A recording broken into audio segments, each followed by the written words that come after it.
Novena lección. Sesión del 6 de febrero de 1903. Señores, en la lección anterior intentamos mostrar cómo Aristóteles vincula el movimiento circular del primer cielo con el pensamiento del pensamiento, es decir, con Dios.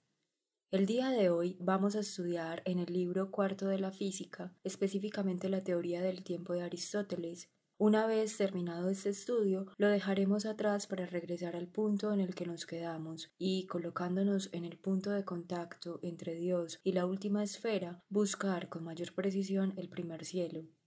La relación exacta que Aristóteles establece entre Dios, la eternidad y el tiempo. Esta teoría del tiempo ocupa toda la segunda parte del libro cuarto de la física.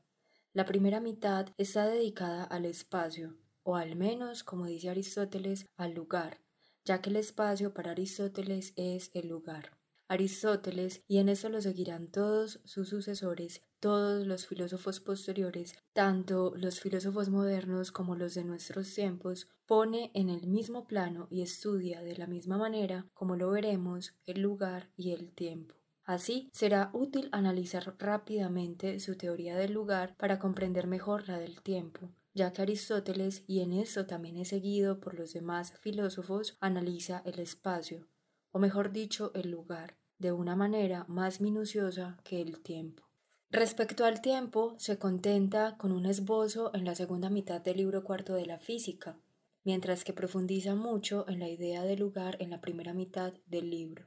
Por lo tanto, no estará de más hablar un poco sobre esta teoría, en donde veremos con mayor claridad que en la del tiempo, el método que siguió Aristóteles, las ideas sucesivas por las que transitó y cómo, partiendo del sentido común, llega poco a poco a su propia filosofía, lo cual no sorprende para nada, pues su filosofía no es, en el fondo, más que la sistematización teórica del pensamiento conceptual, tal como ésta se encuentra almacenada en el lenguaje. Entonces, ¿qué es para él el lugar? Aristóteles parte del sentido común. El lugar para todo el mundo es lo que contiene. Aceptaremos esta idea del sentido común. El lugar es el continente. ¿Qué es el continente? En un principio podríamos creer que el continente de un objeto es el vacío llenado por dicho objeto. Es cierto que hoy en día, cuando hablamos del espacio, nos referimos al espacio vacío ocupado por un cuerpo. Pero Aristóteles dedica una parte de su libro cuarto a este tema. Él considera que no hay vacío, que es imposible, que es incluso inconcebible, y niega el vacío por varias razones, de las cuales dos resultan principales. Una explícita y a la que dedica buena parte de su argumentación, y otra matemática, muy extraña por lo demás.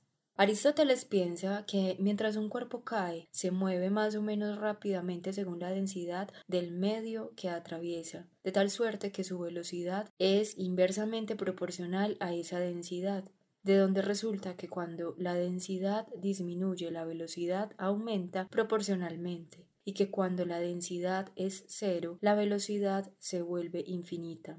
Sin embargo, es imposible que un cuerpo se mueva a una velocidad infinita, y por lo tanto no existe el vacío. Esta es una razón en la que se extiende considerablemente. Hay otra razón mucho más importante que no está expresada de manera explícita, pero que es el fundamento de las razones que Aristóteles ofrece. Esta razón es que si el vacío existiera sería o forma o materia, o un compuesto de ambas, puesto que para Aristóteles no hay más que esto. Ahora bien, el vacío no tiene forma, es indeterminado.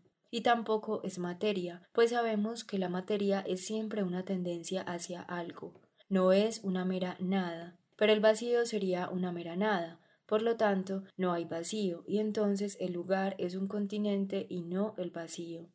No queda más que suponer que el vacío es un cuerpo que contiene al objeto y que ese continente es el que contiene al lugar. Podríamos por lo tanto decir de manera provisional que el cuerpo que contiene a otro es su lugar. Pero en este cuerpo que contiene hay una variedad de cosas inútiles. Todo aquello que no toca inmediatamente al objeto contenido es inútil. Podemos entonces quedarnos solamente con la superficie interior del cuerpo que contiene, con su límite interior, aquello que toca al cuerpo contenido, y obtenemos así esta primera definición del lugar. El lugar es la superficie interior del continente.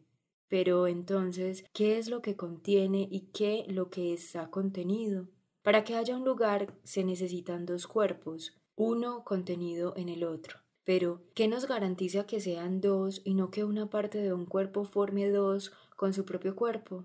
Hace falta definir la dualidad del cuerpo, especialmente si no tenemos un vacío entre los dos para distinguirlos. Diríamos que un cuerpo es distinto de otro cuando se puede mover de forma independiente. Definición muy acertada, además de que el sentido común está ahí para decirnos que el lugar es inmóvil, por lo que si tenemos un cuerpo móvil en una envoltura inmóvil, esta será el lugar y el cuerpo en movimiento será el contenido en relación con dicho continente. Decimos entonces que el lugar es la superficie inmóvil del continente.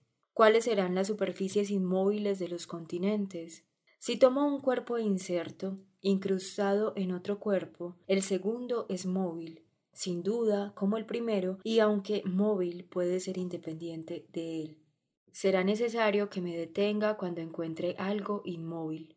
Ahora, recordarán ustedes que para Aristóteles hay cuatro elementos, la tierra, el agua, el aire y el fuego, los cuales están insertos unos en otros, la tierra inserta en el agua en el aire y el aire en el fuego. Por otra parte, si tomo un cuerpo cualquiera, este será agua, aire, tierra o fuego, o bien un compuesto de estos, y este cuerpo, habiendo sido apartado de su elemento, tiende a regresar a él, pues lo que hace que el aire y el fuego se eleven y la tierra descienda es simplemente que el cuerpo, una vez separado de su elemento, permanece ligado. Yo diría como una especie de resorte. Hay algo que tiende a devolverlo a su elemento. Entonces, todo cuerpo que es apartado de su elemento no es inmóvil más que de hecho, no por derecho propio, no es para más que una ocasión de regresar, está compelido. Dice Aristóteles, es un movimiento compelido el que lo ha llevado hasta allá y tiende, por su movimiento natural, a regresar a su elemento. Así pues, no buscamos la inmovilidad verdadera más allá de los cuatro elementos. Tenemos nuestros cuatro elementos, agua, aire, tierra, fuego, sucediéndose, insertos unos en otros. Diremos que el lugar es la superficie inmóvil que limita cada uno de estos elementos. Cada una de estas superficies inmóviles es, en relación con aquello que ésta contiene, el lugar. Pero lo siguiente perturbará la combinación. Sucede que los elementos son inmóviles en cierto sentido, pero son móviles en otro. Según Aristóteles, los elementos están constantemente en una permutación circular. El agua deviene aire, es decir, que el agua se vaporiza. Aristóteles consideraba el aire como un vapor. El aire se transforma de nuevo en agua. Siempre hay, por efecto de un movimiento circular que se comunica poco a poco, una metamorfosis circular. Por ejemplo, de agua en aire, de aire en agua, y este cambio se produce continuamente. Los elementos tienen toda la pinta de ser inmóviles, inmóviles las brechas de separación. Pero la inmovilidad no es más que relativa, no es definitiva. En suma, de un cuerpo contenido cualquiera habremos de pasar a un cuerpo continente cualquiera, de este último al elemento de este cuerpo, y he ahí que estamos obligados a recorrer toda la serie de elementos, de alejarnos poco a poco del centro. Llegamos así a la última esfera, al primer cielo. Ahí tenemos un continente, el continente universal. ¿Es este acaso inmóvil? No, se mueve continuamente, lo sabemos, pero se trata de un movimiento circular, y un verdadero movimiento circular conforme al espacio, conforme al lugar. Es circular en tanto que cada una de sus partes se mueve circularmente. Si tomo una esfera ligada a la esfera, constato que se mueve circularmente. Así pues, cada parte se mueve en círculo, pero el todo se mueve. Para empezar, de forma general, según Aristóteles, un movimiento esférico, el movimiento de una esfera que gira alrededor de su centro, es el movimiento de algo cuyas partes cambian de lugar, pero no así el todo, puesto que siempre tenemos el mismo continente. Así, de manera general, podemos hablar de un movimiento circular que se desplaza en cuanto a sus partes, pero no en cuanto a su totalidad. Pero aquello que vale para una esfera cualquiera vale aún más para el movimiento de la esfera más alta, el movimiento del primer cielo, porque el primer cielo, por definición, no está contenido en nada, por lo tanto no tiene lugar, y no teniendo lugar no puede cambiar. Estamos en presencia de una envoltura de la que podemos decir en todos los sentidos que, vista en toda su totalidad, es inmóvil, y puesto que es el continente universal, diremos que el verdadero lugar, el lugar universal, como dice Aristóteles, es el primer cielo. Vean la serie de ideas por la cual Aristóteles, partiendo de la simple concepción común de la definición de lugar que da el sentido común, a saber, el lugar como continente inmóvil, se ve llevado gradualmente a definirlo por medio de ese primer cielo que, como mostramos, es contiguo a Dios. De la misma forma que Dios se contiene a sí mismo, siendo el lugar de su propio pensamiento, así esta esfera más alta, contigua a Dios, imitando a Dios a su manera, es ella misma su lugar propio y el lugar universal. Pero poco a poco ésta transmite a las esferas inferiores y a los elementos y a las partes de los elementos por una especie de delegación la potencia que tiene de llamarse lugar. Y es por esto que Aristóteles nos dirá que los elementos, agua, tierra, fuego, son lugares. Es lo que él llama el lugar propio. Entonces, un cuerpo, cualquiera que sea, si es provisionalmente inmóvil o lo es al menos la superficie interior de su cuerpo, será un lugar también provisional o, como dice Aristóteles, un lugar primero. He ahí los tres tipos de lugar: el lugar primero, el lugar propio, el lugar universal. El lugar universal es el lugar verdadero, aquel que es el lugar en sí mismo, ya que los otros lugares no lo son más que por imitación, o como dije anteriormente, por delegación de este último. Los otros lugares son los que nos encontramos primero en nuestro camino en el orden del conocimiento, los primeros en el orden del conocimiento, pero los últimos en el orden de la existencia. Los primeros de hecho, los últimos por derecho propio. Veremos que el camino que sigue Aristóteles para establecer la naturaleza del tiempo es análogo, a pesar de que no nos da todo el detalle. Aristóteles comienza de la siguiente manera.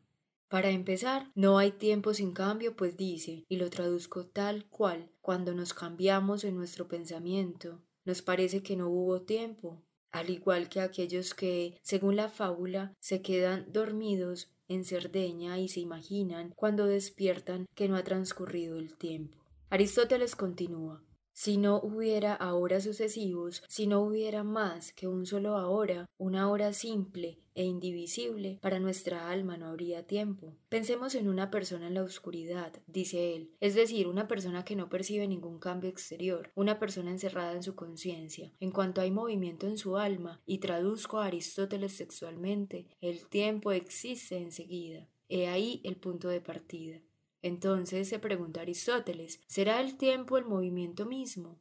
No, por dos razones. La primera es que el movimiento está en cada cosa, está en las cosas que se mueven. Hay tantos movimientos diferentes como cosas en movimiento, mientras que hay un solo tiempo, que es el mismo para todas las cosas y todos los movimientos.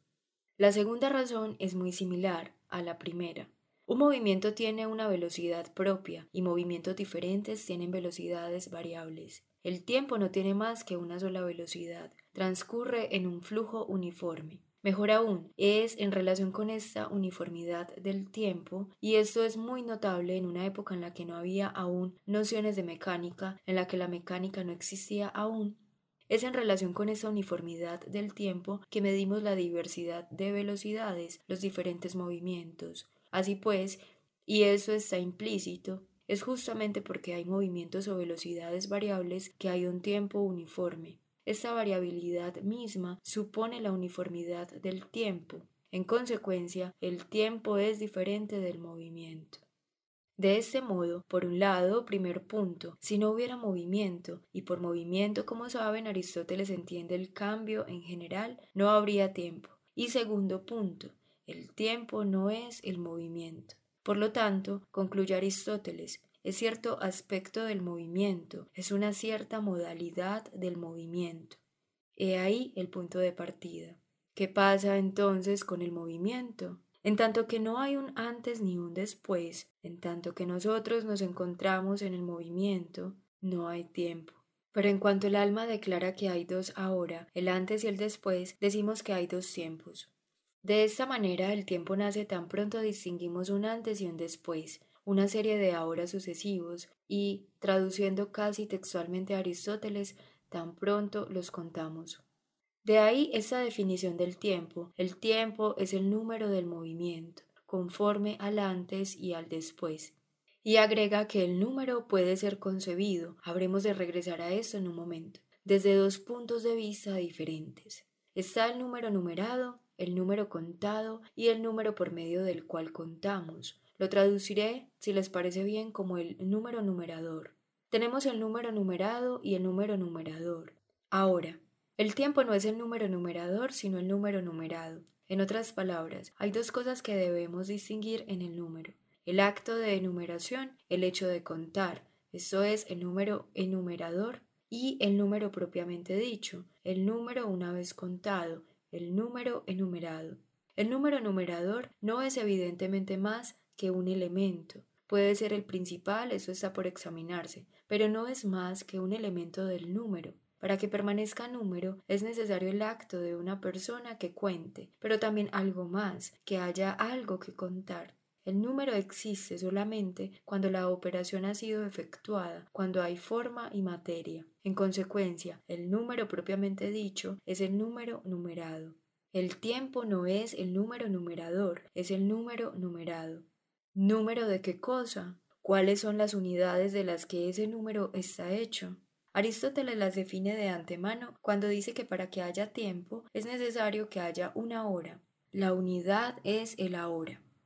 Pero, ¿qué entiende él por ahora? ¿Es acaso un punto matemático, un instante de duración? Aristóteles se asegura de descartar esta interpretación. Para empezar, de manera general nos dice, y nos lo explica en varios pasajes, en particular cuando critica los argumentos de Zenón, que el tiempo no puede componerse de indivisibles. Pero más específicamente en el libro cuarto de la física se afanan decirnos que si tomamos el ahora como un simple límite, algo como el punto matemático que sirve de límite a una línea, no podemos decir que haya tiempo. Se trata más bien de un presente que tiene una cierta dimensión, de un presente que tiene una cierta longitud de duración.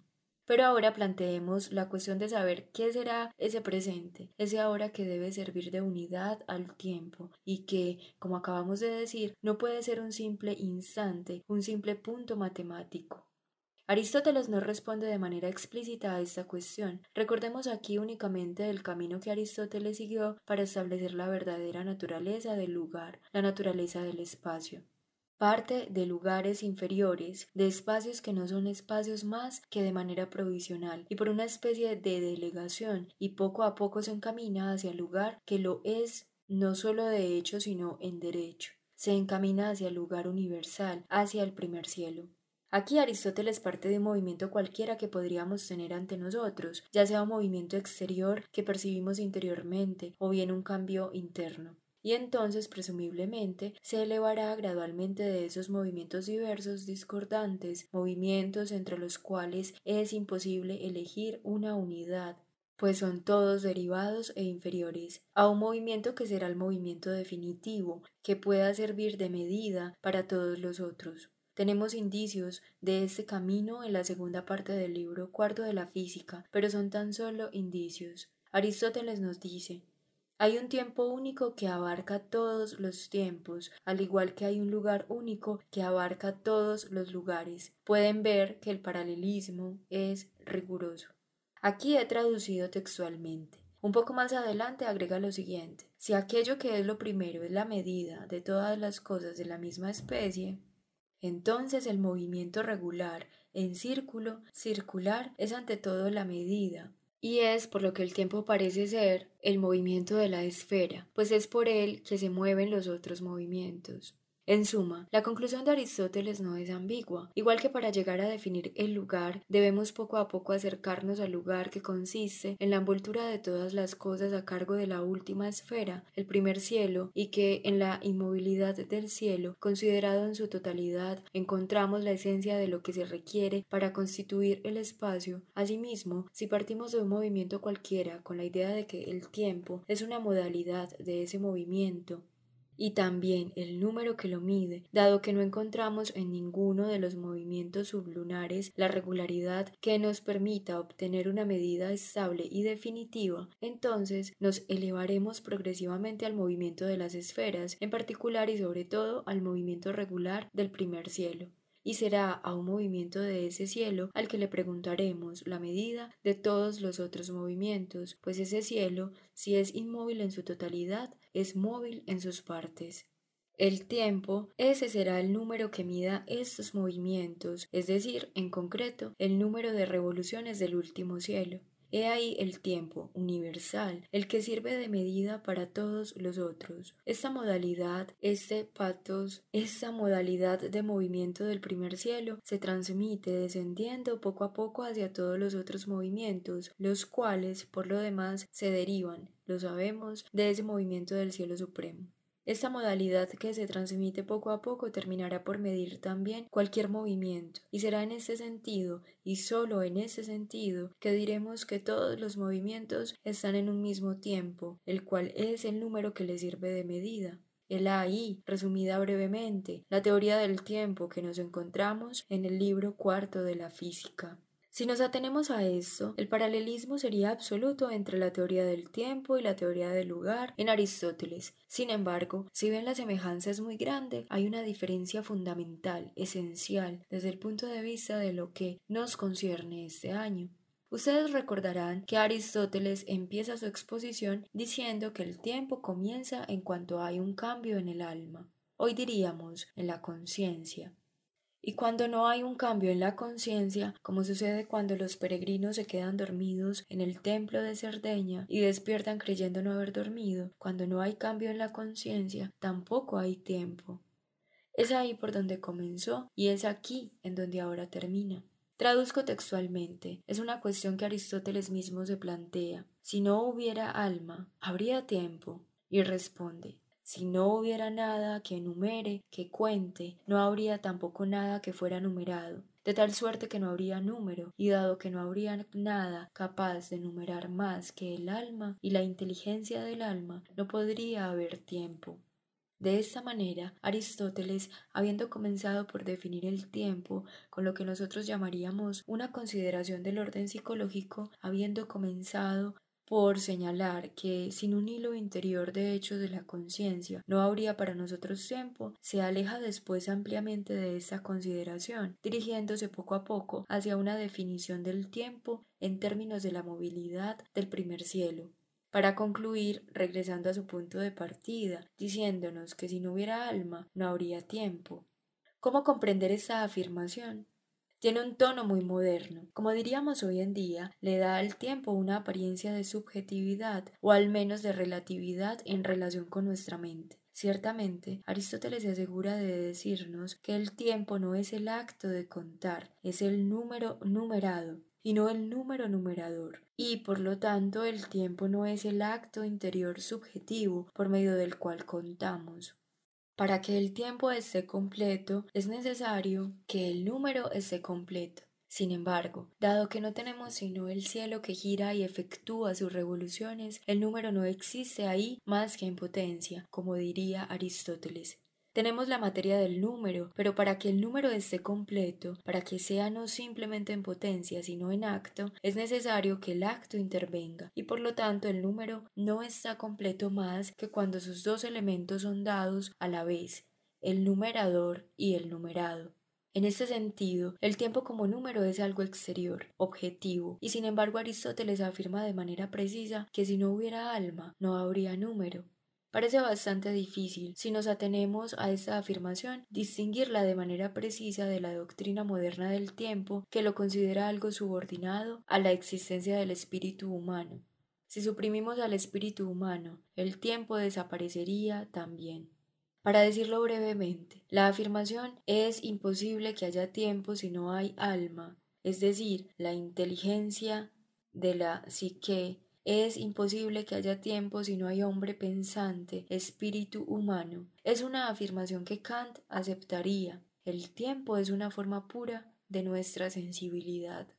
Y sin embargo queda claro que el pensamiento de Aristóteles no es kantiano e incluso que nos encontramos muy lejos de Kant. ¿Dónde está exactamente la diferencia? Cuando un moderno, en particular cuando Kant, nos dice, ya sea en un sentido puramente psicológico o en un sentido crítico, que el tiempo es relativo a nuestra mente, entendemos por esto que el tiempo es algo contingente, algo que es pero que podría no ser, por la simple razón de que si no hubiera un espíritu humano tal y como está hecho, el tiempo se desvanecería.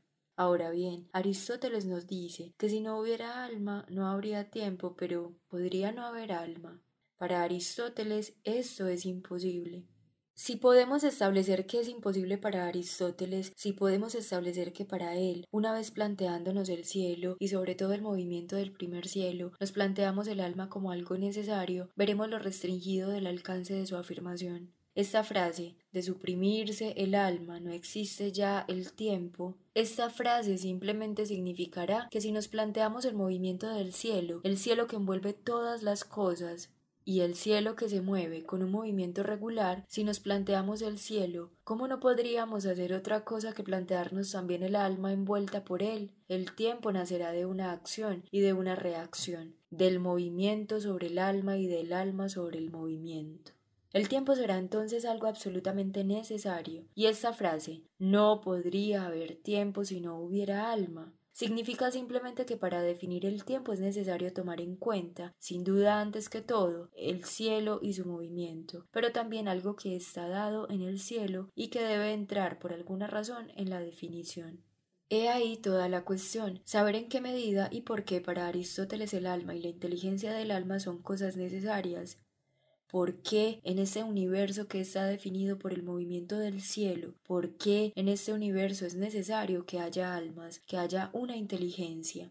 ¿Por qué es esto necesario? ¿Por qué se plantea esta segunda existencia por el solo hecho de que planteamos la primera?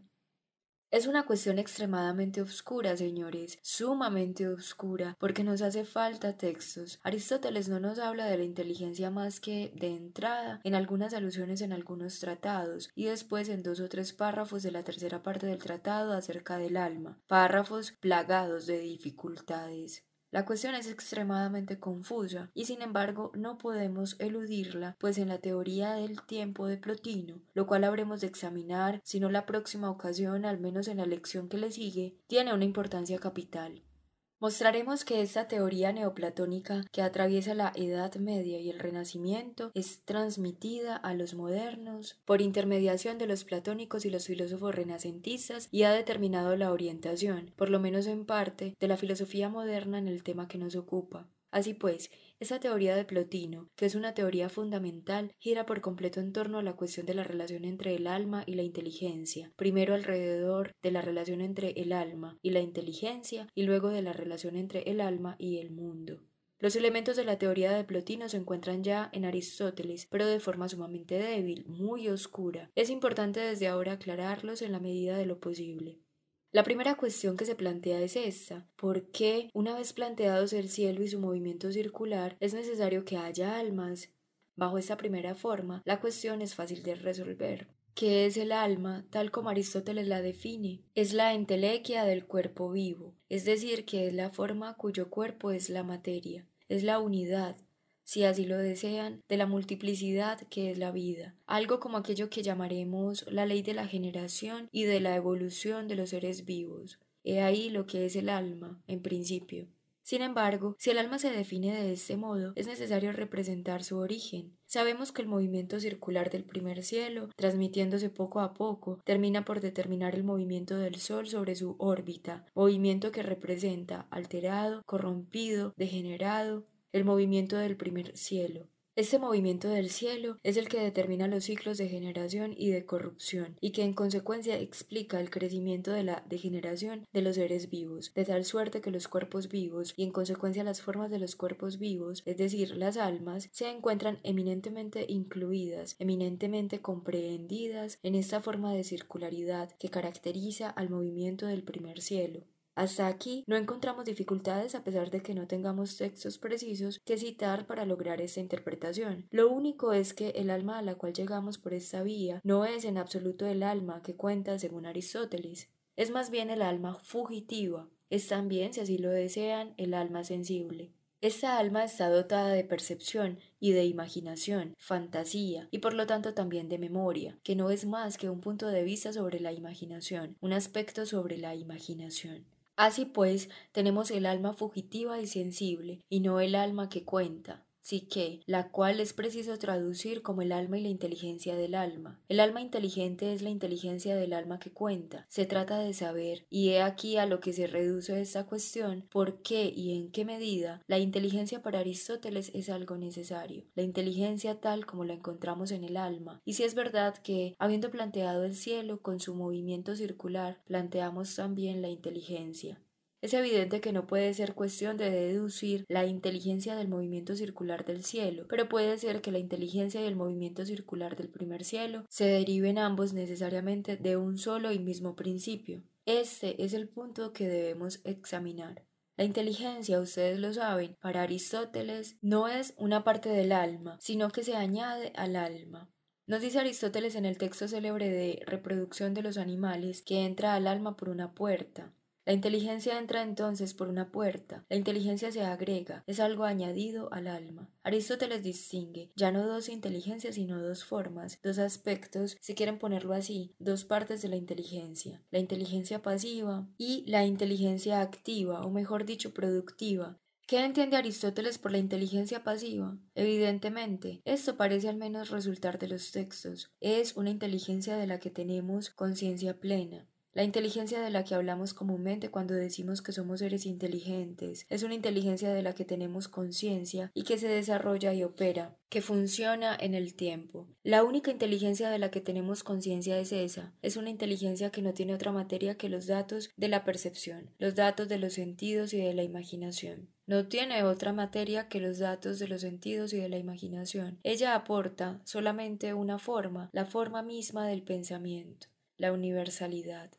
Entonces, la inteligencia pasiva es la parte de la inteligencia que, entrando al alma, le comunica el pensamiento verdaderamente, no ya aportando materiales nuevos, sino una forma venida desde lo alto, la forma de la universalidad que le permite aplicar el pensamiento propiamente dicho, la reflexión, a aquello que no es más que percepción e imaginación espontánea en el animal. Es algo que funciona en el tiempo, es la inteligencia discursiva. En discursiva tenemos cursiva, algo que corre, que pasa, una inteligencia en movimiento, como diría Plotino. Pero detrás de esa inteligencia, dice Aristóteles, hay otra. Está la inteligencia activa, y de esa inteligencia activa parece ser, dice Aristóteles, que no tenemos conciencia, dado que lo que conocemos es la inteligencia discursiva. No tenemos conciencia de ella y no ocupa tiempo, pues no puede cambiar. ¿Qué es entonces la inteligencia activa? Dijimos, y esta es una interpretación que se remonta ya a la antigüedad, que es la inteligencia divina. Podríamos citar un texto de Aristóteles en donde dice lo contrario, aunque me parece al menos que es algo que se le asemeja mucho. Si nos imaginamos la inteligencia divina como una luz, la inteligencia activa será como un rayo de esta luz, un rayo inmóvil como la luz misma. Imaginémonos la inteligencia humana como volviéndose hacia Dios por una especie de conversión, siguiendo una dirección que ha sido marcada. Imaginémonos que hay como un rayo que va de Dios al alma humana, una transición, un lugar de paso. Pues bien, este lugar de paso, esta transición, será la inteligencia productiva. Es eterna, inmóvil como Dios mismo, y este rayo se desarrolla en tiempo cuando entra en un alma que, participando de su movilidad, se transforma en inteligencia discursiva. Así pues, la inteligencia activa no es otra cosa que esta parte original de la inteligencia, extraída probablemente de Dios, pero he aquí entonces el único punto que nos importa, esta parte original de la inteligencia eterna, inmóvil e invisible. Está siempre detrás de la inteligencia pasiva que se despliega y que funciona en la duración. He aquí un punto que seguramente los habrá sorprendido. Cuando Aristóteles nos habla del movimiento del primer cielo, movimiento regular, circular, considera ese movimiento, y retomaremos este punto, no como otra cosa sino como lo que se despliega en el movimiento, y la expresión en forma de tiempo de aquello que es la eternidad divina. Dios, entendido de esta forma, es el motor inmóvil del cielo. La relación entre la inteligencia activa y la inteligencia pasiva parece ser la misma. La inteligencia activa es el motor inmóvil y la inteligencia pasiva es lo que se mueve en un movimiento continuo bajo el impulso de esa inteligencia activa que está ahí, pero que, en razón de su eternidad misma, escapa a la conciencia. ¿Qué podemos concluir de esto? He intentado reconstruir a Aristóteles, pero sin alejarme mucho, creo yo, del espíritu de su doctrina. Podemos concluir que hay un paralelismo absoluto entre las dos cosas. Si nos planteamos el pensamiento del pensamiento, y si nos planteamos a Dios, planteamos necesariamente el movimiento circular del cielo. Asimismo, en cuanto admitimos la posibilidad de una mirada dirigida a Dios, la inteligencia activa, nos planteamos la inteligencia activa. Y esa inteligencia activa, si encuentra un alma, se transformará en inteligencia discursiva, aquella que cuenta. Por lo tanto, no podemos plantear el movimiento circular del cielo, que no es más que una expresión atenuada de la realidad divina, sin plantear el alma y el pensamiento que entrará en el alma, y por consiguiente la numeración por parte de dicho pensamiento, y por consiguiente el tiempo. De suerte que el tiempo es una necesidad absoluta, a pesar de que no exista más que a condición de que haya un alma y, en cierta medida, que habremos de determinar el pensamiento de esa alma. En la próxima lección, que será nuestra lección de conclusión sobre Aristóteles, intentaremos examinar más de cerca la relación que une al tiempo, tal y como lo acabamos de definir, con la eternidad divina. Esta lección nos servirá de transición hacia Plotino. Intentaré, ya sea en esta lección o en la siguiente, hablar de una carta muy interesante que me fue enviada por uno de los asistentes a este curso, y a propósito de dicha carta, intentaré explicar por qué elegimos exclusivamente a Platón, a Aristóteles y a Plotino para estudiar la teoría del tiempo en los antiguos griegos.